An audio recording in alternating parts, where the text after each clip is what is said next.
All right, let's dive into something truly fascinating today.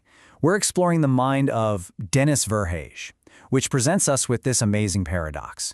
It's a mind that has these extraordinary strengths, not in spite of, but because of its specific challenges. Yeah, you heard that right. It really makes you rethink everything you thought you knew about intelligence and adaptation. So, when you hear terms like dyslexia or dyscalculia, what's the first thing that pops into your head? For a lot of us, it's a question like this. Is this person cognitively impaired? I mean, it's a totally natural assumption to make, but as we're about to see, it might just be the wrong question to be asking in the first place. Well, according to the sources we're digging into, the answer is a big, clear no. In fact, what they reveal is something way more interesting. This isn't a story about impairment at all. It's a story of an incredible and, importantly, a successful adaptation. And that leads us right into our first section, a different kind of mind. Here, we're going to unpack the one concept that really frames this entire conversation. Okay, so the key term you got to know is twice exceptional, or 2E for short. Now, this doesn't just mean you're gifted, and it doesn't just mean you have a learning challenge. It's the fact that both exist together, side by side. You've got these profound intellectual and creative strengths living right next to some very specific processing difficulties. Think of it like a cognitive map with huge mountain peaks right next to deep valleys. And this really gets to the heart of it. The way to understand this kind of mind isn't by focusing on the deficits, it's by focusing on the adaptation. What we're looking at is a highly functional system that has successfully evolved around its own unique structure. So, how does this adaptation actually play out in the real world? Well, let's get to the fun part. Section 2 is all about that first exceptionality, the absolute powerhouse of this profile. We're calling it the superpower, 3D thinking. At the very heart of this superpower, you've got two main parts. There's the engine, which is called three-dimensional visual thinking, or 3DVT. And what does that engine power? Something called tabular coherence maintenance, or TCM. I know, those are mouthfuls, so let's break down what they actually mean. So, what on earth is that? The technical name is advanced cognitive tessellation, but the easiest way to picture it is to imagine your mind works like a living, three-dimensional spreadsheet, or maybe like you're fitting together these incredibly complex, interlocking tiles in your head. It's a way of structuring and connecting huge amounts of information spatially, not in a straight line.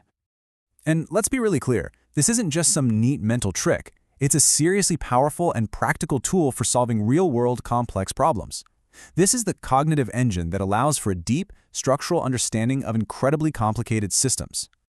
Of course, as we know, this is a twice exceptional profile. So after we've seen the superpower, we have to look at the other side of the coin.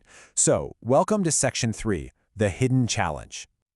This slide just lays it out so perfectly. On the left, you see those incredible strengths, enhanced reasoning, that powerful 3D visual thinking, but right there on the right, you see the coexisting weaknesses. Dyscalculia, a core difficulty with linear, step-by-step processing, and something called stealth dyslexia.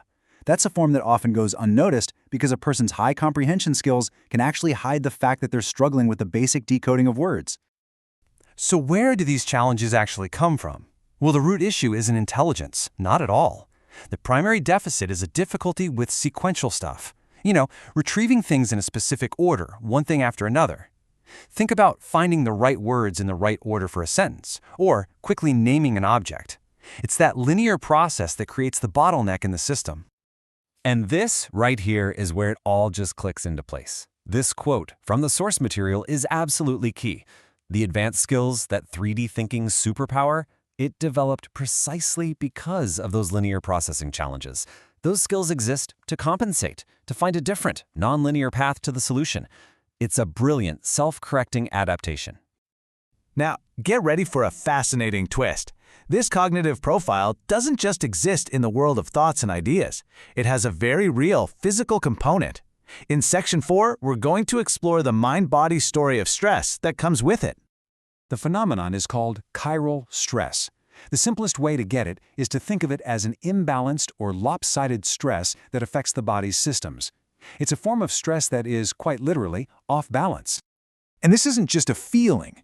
This internal chiral stress can show up in very real physical ways. In this profile, it can manifest as thoracic outlet syndrome, or TOS, which causes this tangible physical tension that can start above the eyes and just radiate down through the neck and shoulders. And this creates a really powerful stress feedback loop. It can start with a cognitive disruption, a moment of frustration with that linear processing. This triggers the imbalanced chorale stress, which then shows up physically as those TOS symptoms. But here's the kicker. That physical pain then amplifies the original cognitive stress, and the whole cycle just starts all over again. Okay, let's bring all these different pieces together in our final section. This is really about reframing how we look at cognitive diversity, seeing it all through this lens of adaptation. So, the ultimate takeaway is this. You can't view these elements as separate things. The 3D thinking superpower, the linear processing challenge, and even the mind-body stress response. They aren't disconnected issues. They are all part of one highly integrated system. And that system, as a whole, is a successful adaptation for navigating the world. And I really want to leave you with this powerful quote, which comes directly from the source material. This cognitive framework isn't a sign of being broken or incapable. Far from it. In fact, it demonstrates sophisticated scientific reasoning. It's just a different, and in many ways, a brilliant way of processing reality. And that brings us to our final thought.